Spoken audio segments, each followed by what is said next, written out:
جب سیدہ زینب قافلہ لے کے دمشق پہنچی تو بازاروں اور گھروں کی چھتوں پر لوگ جمع ہو گئے تھے۔ کسی کو کچھ پتہ نہیں تھا کہ یہ کٹے ہوئے سر کن کے ہیں، اور جو قیدی آ رہے ہیں اونٹوں پر کجاووں پر یہ کون ہیں۔ صرف اتنا اعلان کیا ہوا تھا کہ حکومت کے کچھ باغی تھے اور باغیوں کو قتل کر دیا گیا ہے۔ اب یہ باغیوں کے سر دربار یزید میں پہنچائے جا رہے ہیں۔ لوگ باغیوں کو دیکھنے کے لیے چھتوں پر چڑھ رہے تھے۔ کسی کو کچھ خبر کچھ پہچان نہ تھی۔ ہجوم ہو گیا، قافلہ رک گیا بازار دمشق میں۔ آج وہ بازار سوق حمیدیہ کہلاتا ہے، چھتا ہوا ہے آج بازار دمشق کا۔ وہ روٹ تھا جہاں سے وہ مسجد اموی جو ہے اس طرف دربار یزید کی طرف مڑ کے قافلہ جانا تھا۔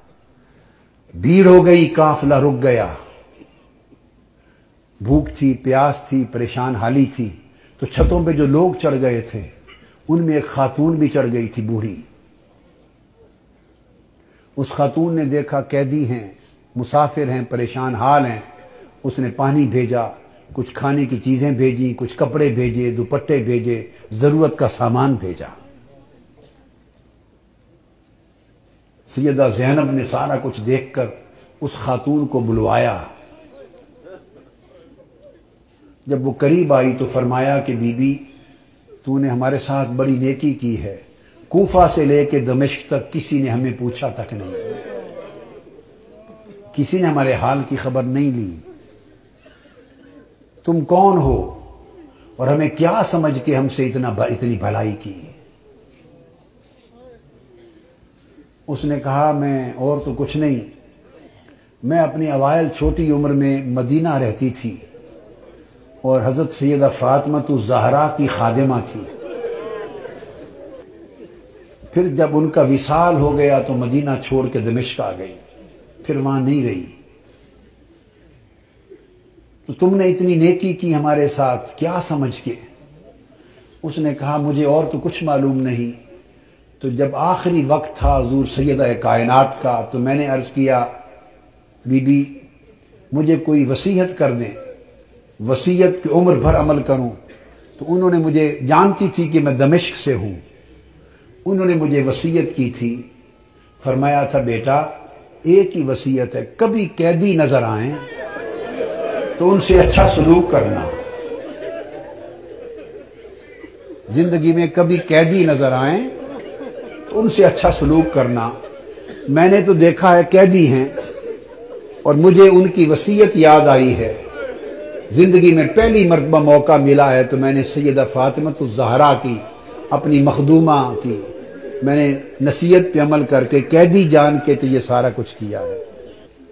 سیدہ زینب رضی اللہ تعالی عنہا اور سلام اللہ علیہ فرمانے لگی اللہ تیرا بھلا کرے، تجھے اجر دے، بتا تو نے ہم سے اتنی نیکی کی، بھلائی کی، ہم تیرے لیے کیا دعا کریں، کیا صلہ دیں؟ ہم تو اس وقت خود مسافر ہیں، قیدی ہیں، لٹے ہیں، مظلوم ہیں، بے یار و مددگار ہیں، ہم تیرے لیے کیا دعا کر سکتے ہیں؟ اس نے کہا بی بی میری ایک ہی آرزو ہے عمر بھر کی، وہ دعا کر دیں۔ پوچھا کیا آرزو ہے؟ اس نے کہا جب میں وہاں سے چلی تھی تو سیدہ فاطمہ الزہرا رضی اللہ تعالی عنہا کے چھوٹے چھوٹے شہزادے تھے، حسن حسین اور بی بی زینب، چھوٹے معصوم بچے تھے۔ اب زمانہ گزر گیا، میری اس وقت سے آرزو ہے کہ کبھی مجھے حسین اور زینب کی زیارت ہو جائے، دعا کر دے کہ مجھے ان کی زیارت نصیب ہو۔ بی بی زینب نے فرمایا تیری دعا قبول ہو گئی، میں زینب ہوں جو قیدی ہوں، اور جس کا سر کٹا نیزے پر دیکھ رہے ہو یہ حسین ہے۔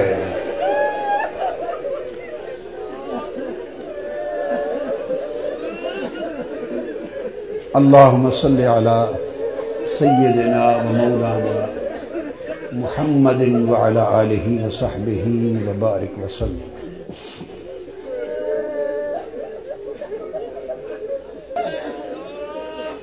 پھر سیدہ زینب قافلہ لے کر جب دربار یزید میں پہنچی ہیں تو اس بدبخت نے حکم دیا کہ یہ جو قیدی ہیں میرے سامنے پیش کیے جائیں، اور گستاخانہ انداز کے ساتھ سیدہ زینب اور سیدنا امام زین العابدین کی طرف مخاطب ہوا۔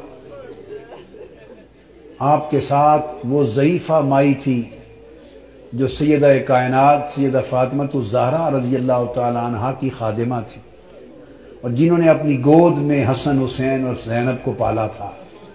ان کا نام تھا فضہ۔ ان حضرت فضہ کا مزار آج بھی دمشق کے قبرستان مقبرہ باب الصغیر میں ہے، اہل بیت اطہار کے ساتھ ہی۔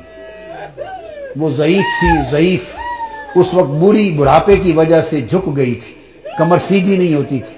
وہ کھڑی ہو گئی جوش میں کھڑی ہو گئی اور فرمانے لگی، بدبخت یزید، تم جن کو باندیاں کہہ رہا ہے، یہ قیدی باندیاں پیش کی جائیں، خبردار، یہ دنیا اور آخرت اور کل کائنات کی مالک و وارث ہیں، تاجدار کائنات کی شہزادیاں ہیں، تمیز سے بات کر۔ یزید نے اپنے فوجیوں کو دیکھا اور کہا کہ یہ بوڑھی خاتون کون ہے جو جسارت اور بے ادبی کر رہی ہے ہمارے دربار میں، اس کی خبر لو۔ اس کے فوجی اٹھے، انہوں نے تلوار لہرائی، ڈرانے دھمکانے کے لیے بی بی فضہ رضی اللہ تعالی عنہا کو۔ بس اتنا عمل کرنے کی دیر تھی کہ خود یزید کے فوجیوں میں درجنوں سینکڑوں فوجی حبشہ کے رہنے والے تھے، اور بی بی فضہ بھی حبشہ سے تھی۔ یزید کی اپنی فوج کے حبشی جوان، یک لخت 20 حبشی جوان تلواریں میان سے نکال کے کھڑے ہو گئے۔ ان کی جو قومی غیرت تھی اور وطن کی حمیت تھی، اس نے جوش مارا۔ اس نے کہا، خبردار، یہ ہمارے وطن کی ماں ہے، حبشہ کی ماں ہے، اگر کسی نے اس کی طرف ہاتھ بڑھایا تو تلواروں سے گردنیں کاٹ دیں گے۔ جب وہ تلواریں لہرائیں حبشہ کی ایک خاتون کی عزت کی خاطر، تو اس وقت سیدہ زینب نے مڑ کے مدینہ کی طرف دیکھا اور مدینہ کی طرف تک کر ہاتھ اٹھائے اور عرض کیا، بابا، آج حبشہ کی ایک بیٹی کے لیے سینکڑوں تلواریں نکل آئی ہیں، مگر آج آپ کی بیٹیوں کی حفاظت کے لیے کوئی شخص یہاں موجود نہیں۔